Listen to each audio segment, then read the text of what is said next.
Trump ने Israel में जाकर खड़े होकर कहा हम तुम्हारे साथ हैं, और जब मिस्र पहुंचे तो वहां पर भी खड़े होकर कहा कि तुम हमारे साथ हो। यही अमेरिकी वर्ल्ड ऑर्डर है और यही मशरिक वुस्ता का नया जोग्राफिया है।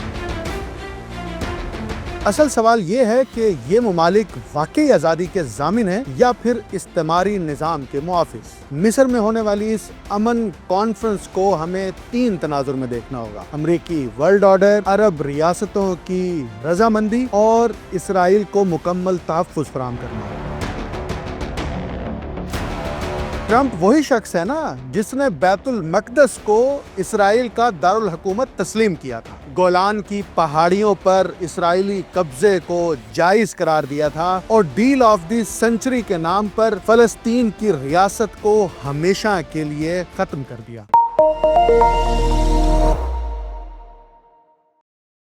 अस्सलाम वालेकुम, आप देख रहे हैं वीलॉग सेंट्रल। मैं हूं अकमल सोमरो। मिस्र में अमन मुआहदे पर 3 इस्लामी ममालिक ने दस्तखत किए हैं। इसमें कतर, मिस्र और तुर्की शामिल है, और इसके साथ ही अमेरिकी सदर डोनाल्ड ट्रंप ने भी इस मुआहदे पर दस्तखत किए हैं।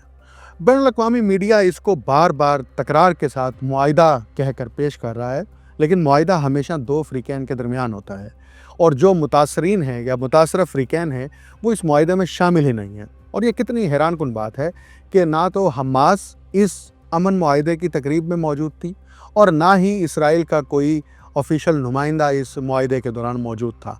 हाँ, अलबत्ता ट्रंप की जानिब से एक पैगाम ज़रूर दिया गया, और वो पैगाम ये था कि वो मिस्र पहुंचने से पहले इसराइल गए और इसराइल की पार्लियामेंट से उन्होंने खिताब किया और इस मुआहदे को न्यू गोल्डन एज और नई सुबह जो है वो करार दिया, और मशरिक़ वुस्ता में गुज़िश्ता 3000 बरस से जाली तनाज़ात को हल करने के हवाले से बाकायदा तौर पर उन्होंने कहा कि ये एक बहुत बड़ी पेशरफ्त है, और इसका क्रेडिट भी ट्रंप बार बार खुद ले रहे हैं। लेकिन सवाल ये है कि जिन 3 ममालिक ने इस मुआहदे पर दस्तखत किए हैं और वो ज़ामिन बने हैं फ़लस्तीन की आज़ादी के, क्या वो फ़लस्तीन की आज़ादी के ज़ामिन हैं या वो फिर अमेरिकी वर्ल्ड ऑर्डर के मुहाफ़िज़ हैं, जो कि अब मशरिक़ वुस्ता में एक नई शक्ल में लागू कर दिया गया है। अगरचे सितंबर 2020 में अब्राहम एकॉर्ड के ज़रिए से ये सफ़र शुरू हुआ था और आज इस अमन मुआहदे पर ख़त्म हुआ है।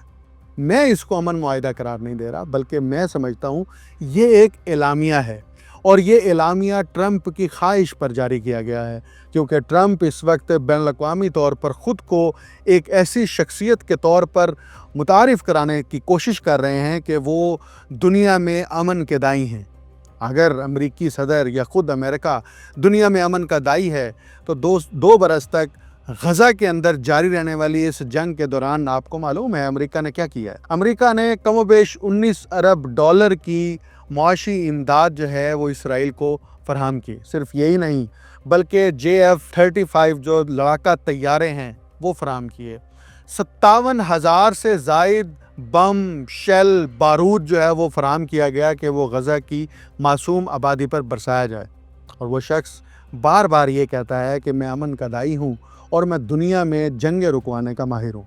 2 साल तक मुस्तकिल तौर पर जीनोसाइड किया गया गज़ा का और फ़लस्तीनी अवाम का, जिसे बाकायदा तौर पर अक़वाम मुत्तहिदा ने डिक्लेयर किया अपनी स्पेशल कमेटी के अंदर कि ये जीनोसाइड है जिसमें मुसलमानों की नस्ल कुशी की जा रही है। और हैरानकुन तौर पर अब इसराइल की पार्लियामेंट से खिताब करते हुए ट्रंप इसको new golden age of middle east कहते हैं। ये मामला इतना आसान नहीं है जितना आसान पेश किया जा रहा है। आप देखिए कि जब इस मुआहदे से पहले इसराइली पार्लियामेंट से खिताब हो रहा था तो उसके फ़ौरी बाद वो यरगमाली जो कि हमास के हाथों में थे, इसराइली तकरीबन 20 के करीब अफराद, जब उन्हें रिहा किया गया और उसके बदले में 1960 से ज़ायद फ़लस्तीनी जो हैं उनको रिहा किया गया, तो बैनुल-अक़वामी मीडिया पर जो मनाज़िर बार बार दिखाए जा रहे थे वो मनाज़िर सिर्फ़ इसराइलियों के थे, और ह्यूमन इमोशंस को ऐसा टच दिया गया कि जिससे ये लग रहा था कि उन्हें इन 20 यरगमालियों का तो एहसास और दर्द है, लेकिन जो 20,000 बच्चे गज़ा के अंदर नाहक जाँ बहक हुए, जिनको ख़त्म किया गया, इस सफ़े हस्ती से मिटाया गया, اس کا کوئی درد نہیں، بلکہ حیران کن طور پر بین الاقوامی میڈیا کو اگر آپ دیکھیے گزشتہ 48 گھنٹے میں جتنی سٹوریز، خبریں اس معاہدے سے متعلق، اس اعلامیے سے متعلق آ رہی ہیں، اس میں غزہ کے اندر ہونے والے جینوسائیڈ سے متعلق اعداد و شمار کا تذکرہ تک نہیں ہے۔ یہ انتہائی مہارت کے ساتھ کیا جا رہا ہے۔ اب یہ امن معاہدہ ہے کیا، اس کو سمجھیں۔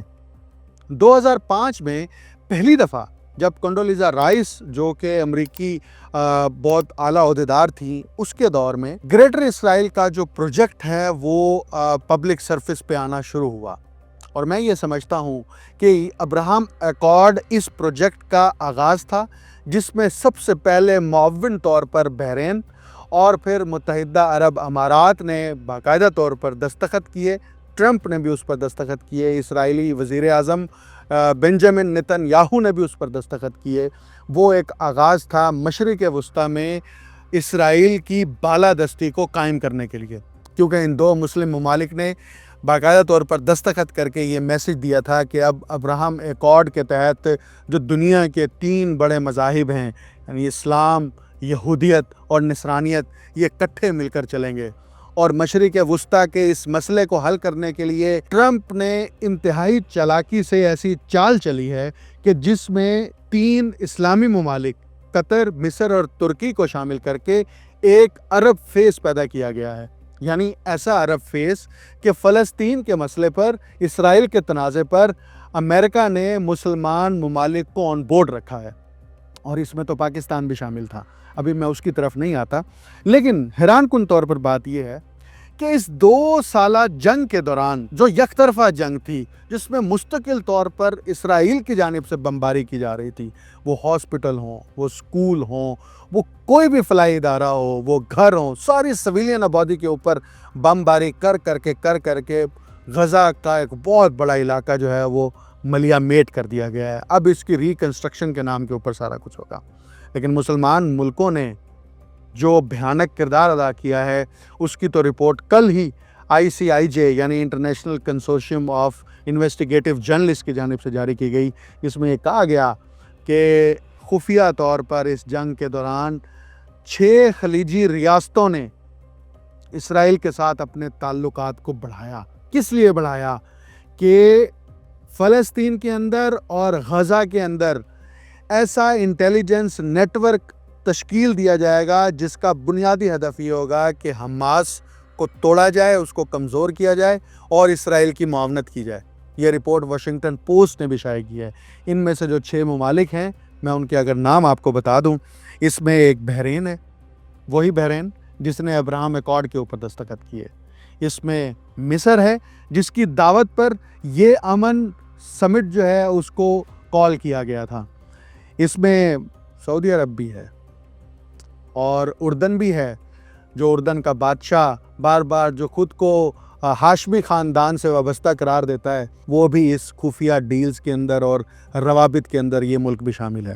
اسی طرح اس میں متحدہ عرب امارات بھی شامل ہے اور قطر بھی شامل ہے۔ قطر وہ ملک ہے جو کہ اس امن اعلامیے کا ضامن ہے۔ ذرا قطر کی آپ جائزہ لیجئے کہ امریکی سینٹ کام کے تحت جو قطر میں سب سے بڑا امریکہ کا بحری بیڑا ہے، وہ قطر کے اندر ہے، العدید ایئر بیس کے نام سے۔ وہاں سے اس پورے خطے کی، پورے مشرق وسطیٰ کی، حتیٰ کہ جنوبی ایشیا کی بھی جو ہے وہ نگرانی کی جاتی ہے، اور یہ ہم اسی کی نگہداشت میں ہیں۔ اب یہ خفیہ طور پر ایک طرف جو ہے وہ سفارتکاری تو اس کو نہیں کہیں گے، اسرائیل کے ساتھ تعلقات بنا رہے تھے۔ اور آگے کیا کیا؟ آگے یہ کیا کہ اس کے اندر 5 آئیز کا ایک انٹیلیجنس الائنس جو ہے وہ بنا، اور اس انٹیلیجنس الائنس کے اندر آسٹریلیا، کینیڈا، نیوزی لینڈ اور امریکہ سمیت برطانیہ شامل تھا، جنہوں نے انفارمیشن گیدرنگ کرنی تھی اور حماس کا جو انڈر گراؤنڈ نیٹ ورک تھا اس کو توڑنا تھا، اور ان کی نشاندہی کر کے وہ انفارمیشن اسرائیلی فورسز تک پہنچانی تھی، اور اس کے لیے معاونت جو ہے یہ خلیجی ریاستیں کر رہی تھیں۔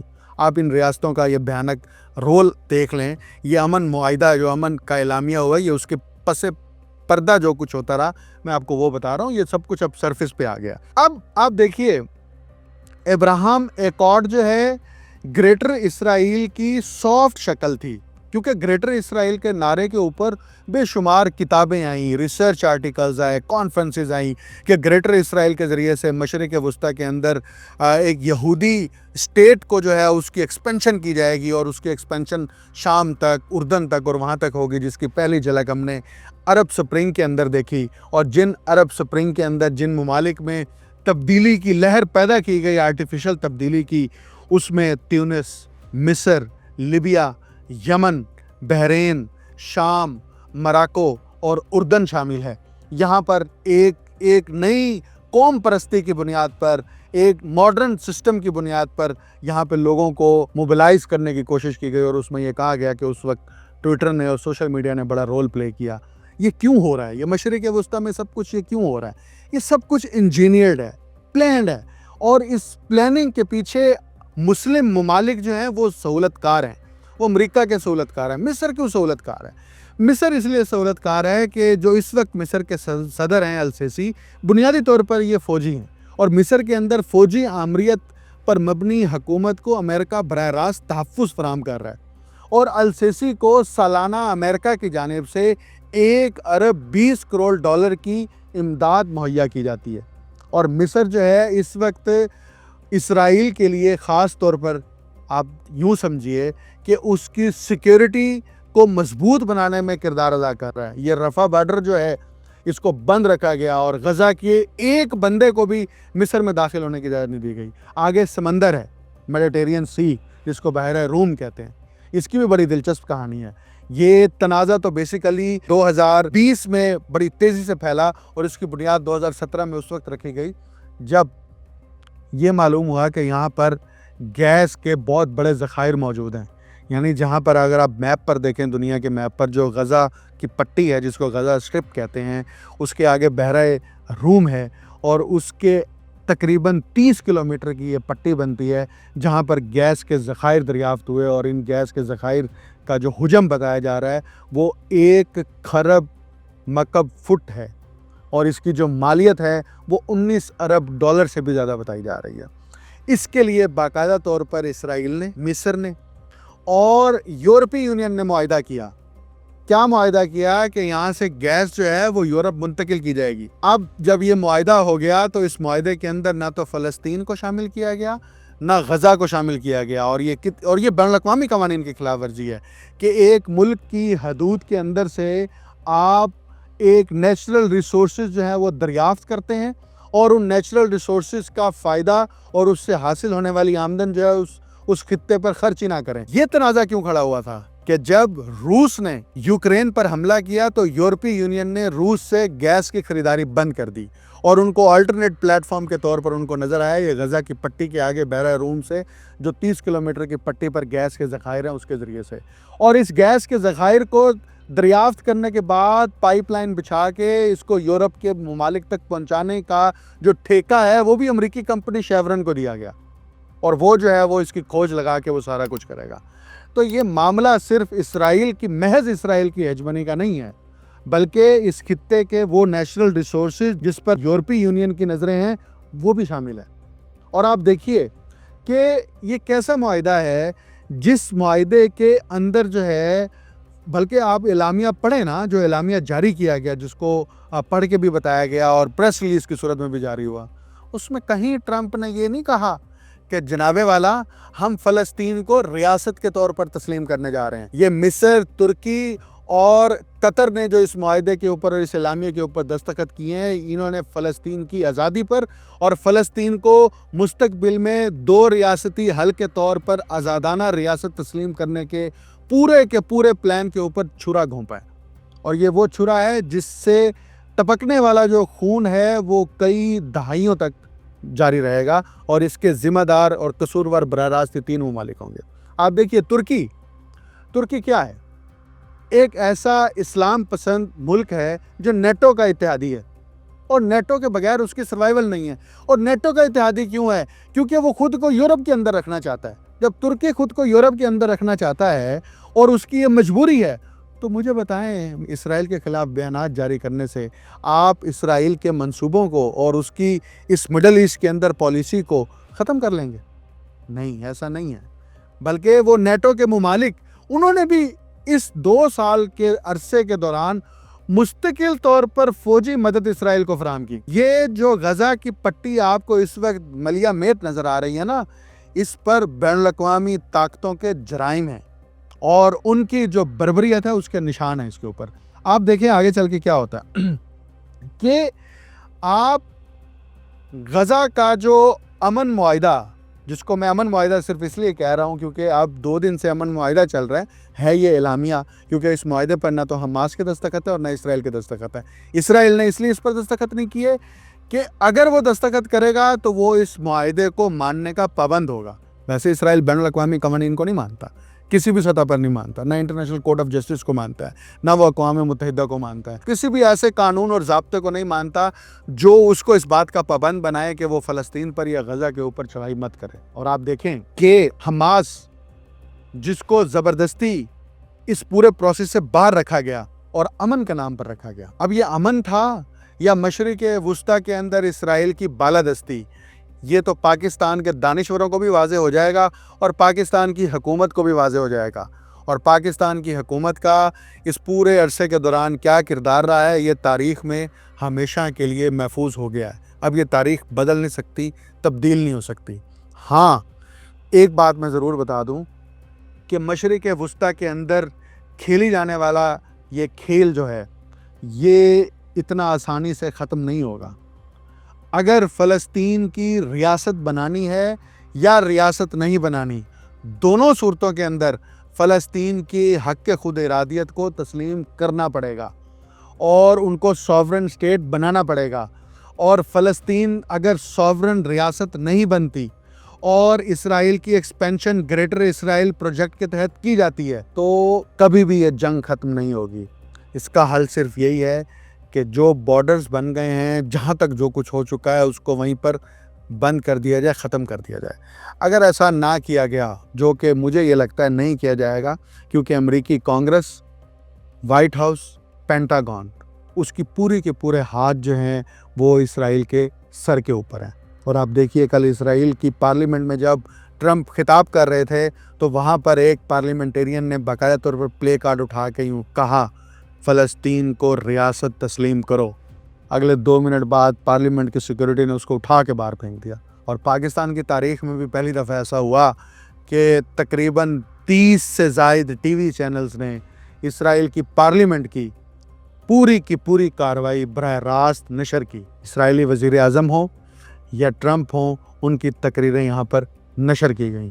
تو یہ بہت سارے سوالات کو جنم دیتا ہے اور یہ ایسے سوالات ہیں جن کو حل کرنا اور جن کے جوابات دینا اتنا آسان نہیں ہے۔ ہاں ایک ضرور ہے، اس امن معاہدے کی بنیادیں جو ہیں ان تقریباً 70,000 سے زائد غزہ کے عام معصوم شہریوں کی لاشوں پر رکھی گئی ہیں، جو تاریخ میں بار بار چیخ کر پکاریں گی کہ مسلمان ممالک اور ان کے حکمران کہاں تھے۔ مجھے اجازت دیجیے، اگلے پروگرام میں دوبارہ حاضر ہوں گے۔ اللہ حافظ۔